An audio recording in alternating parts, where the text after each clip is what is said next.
नमस्कार दोस्तों, मैं सरिता कहानियाँ सुनाना चाहती हूँ। जी हाँ, मेरी, आपकी और हम सब की, जिसके भीतर हम हैं और हमारे भीतर कहानियाँ।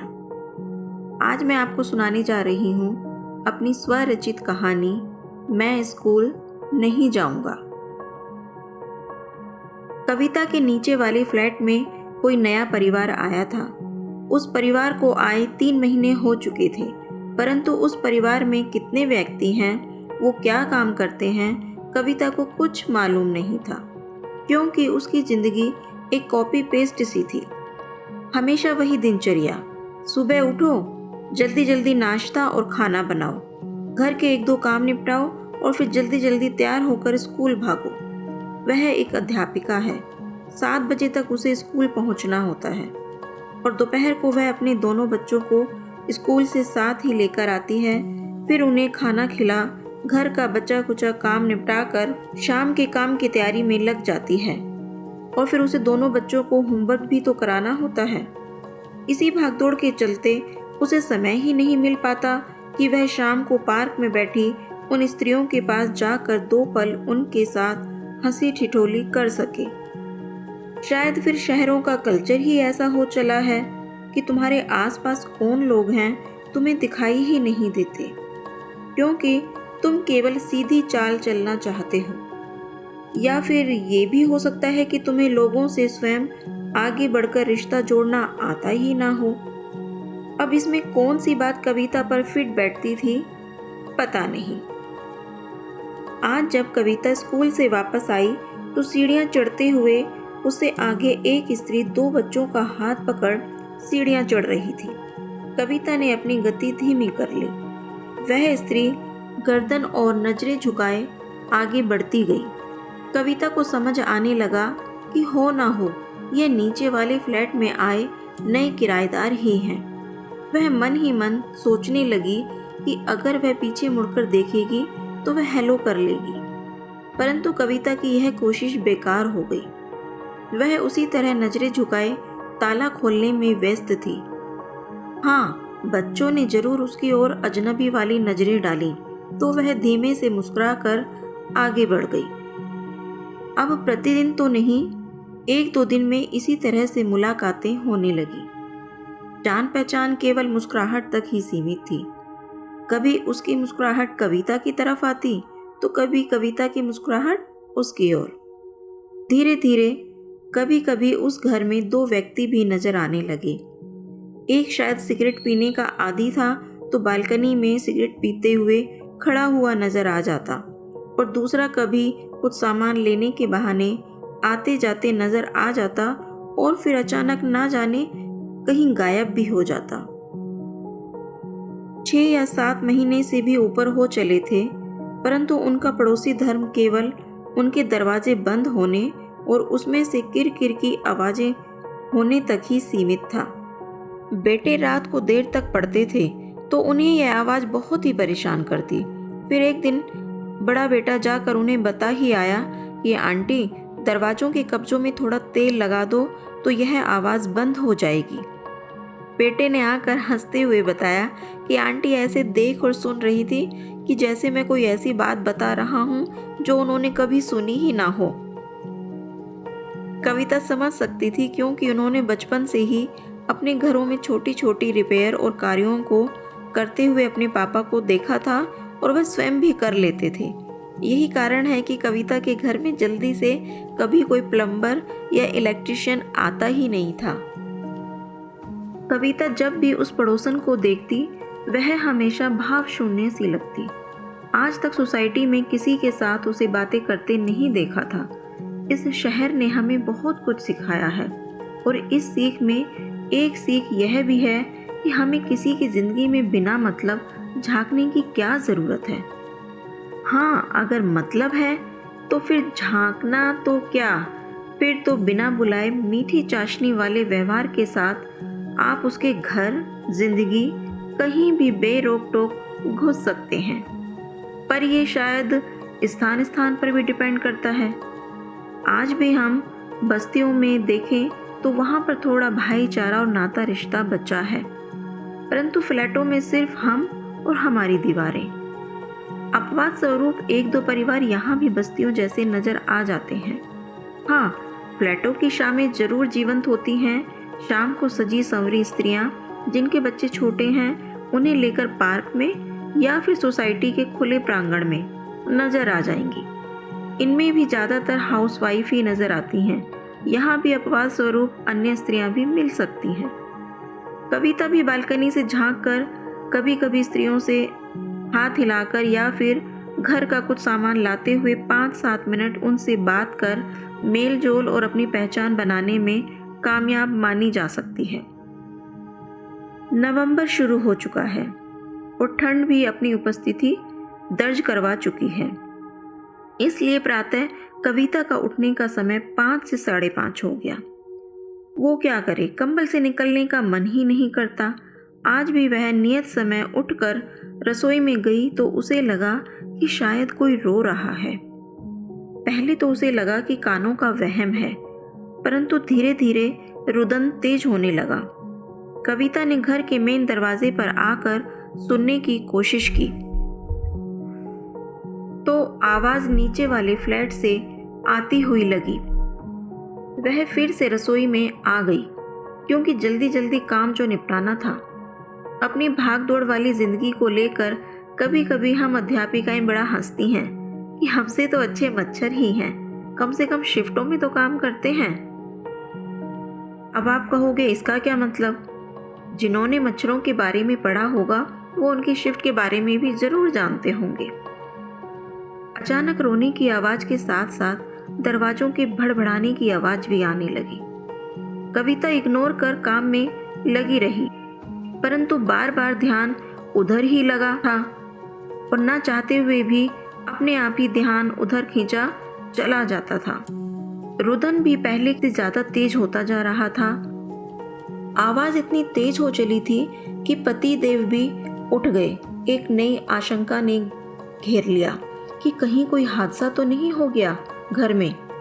2-3 साल पहले इसी घर में हुई चोरी की घटना याद हो आई, क्योंकि अब तक हम रोने की आवाज पहचान चुके थे। वह बच्चे के रोने की आवाज थी जिसमें बार बार दरवाजा खोलने की गुहार भी शामिल थी। हम दोनों ने आखिर नीचे आकर उनकी डोरबेल बजा दी।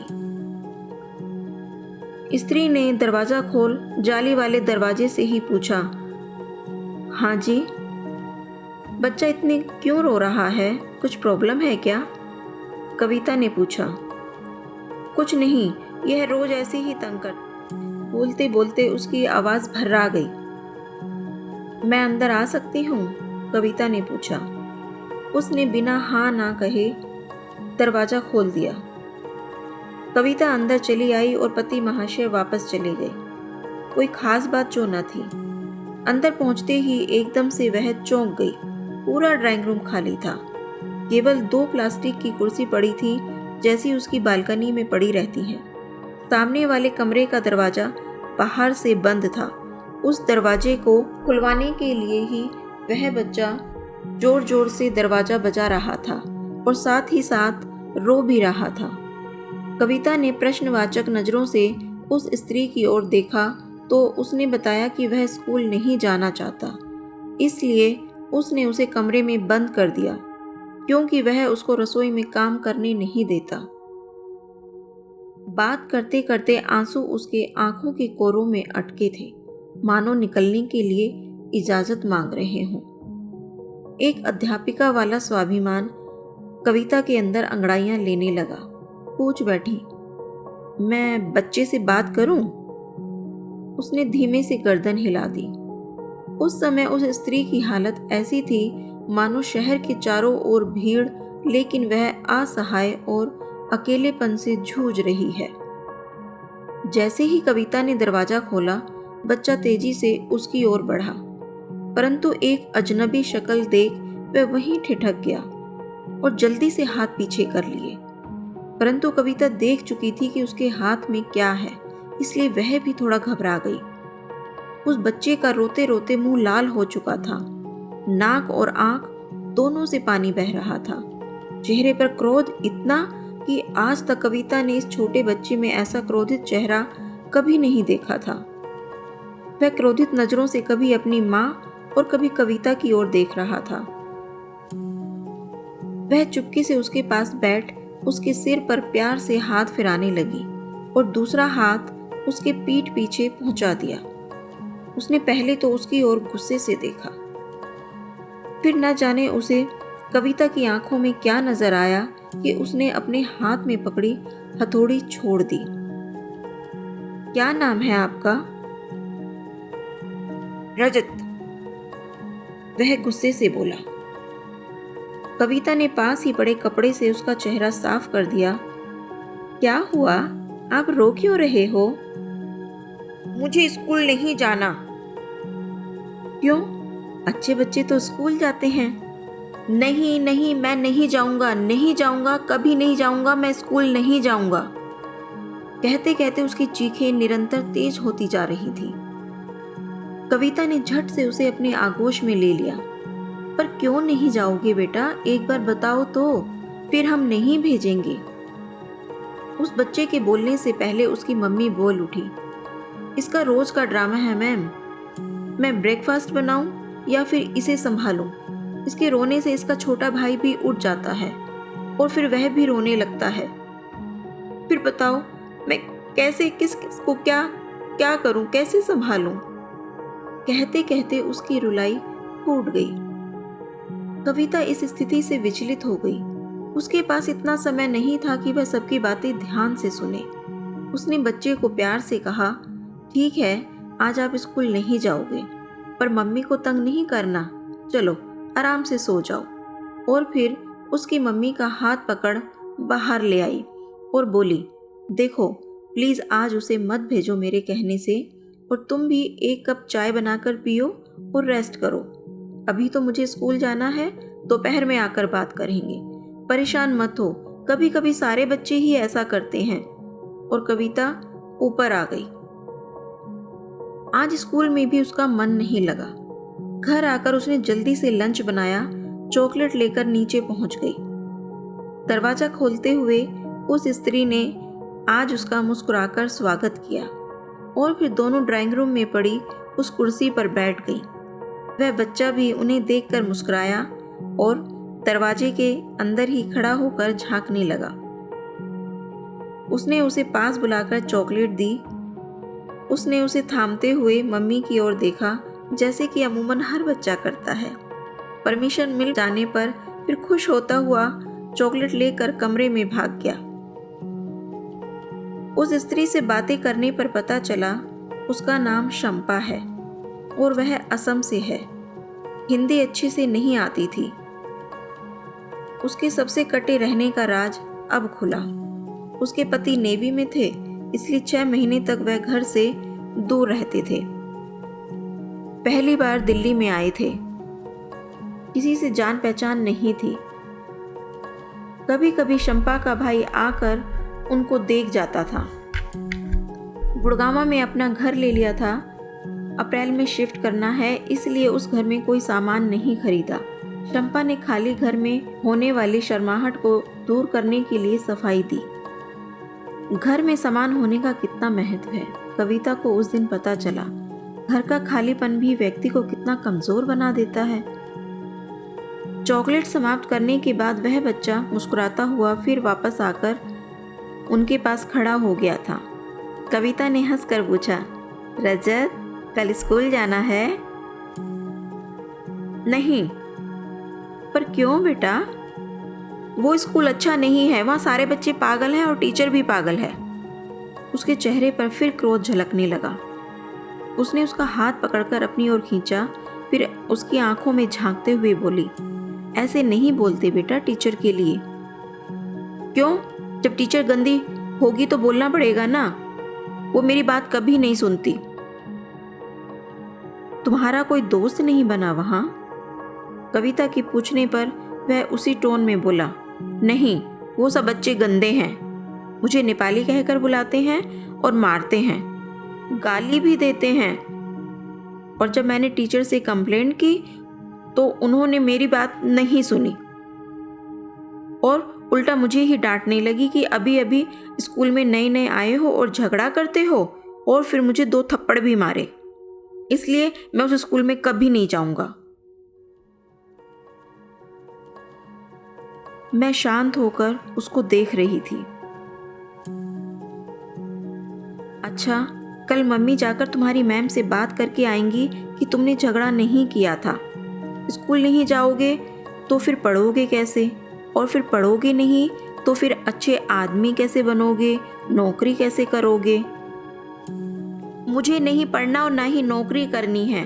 अगर नौकरी करूंगा तो फिर मुझे पापा की तरह 6 महीने घर से बाहर रहना पड़ेगा। और कहकर वह अंदर भाग गया। मैं और शंपा दोनों एक दूसरे का मुंह ताकते रह गए। रजत एक के बाद एक करारे तमाचे मार रहा था।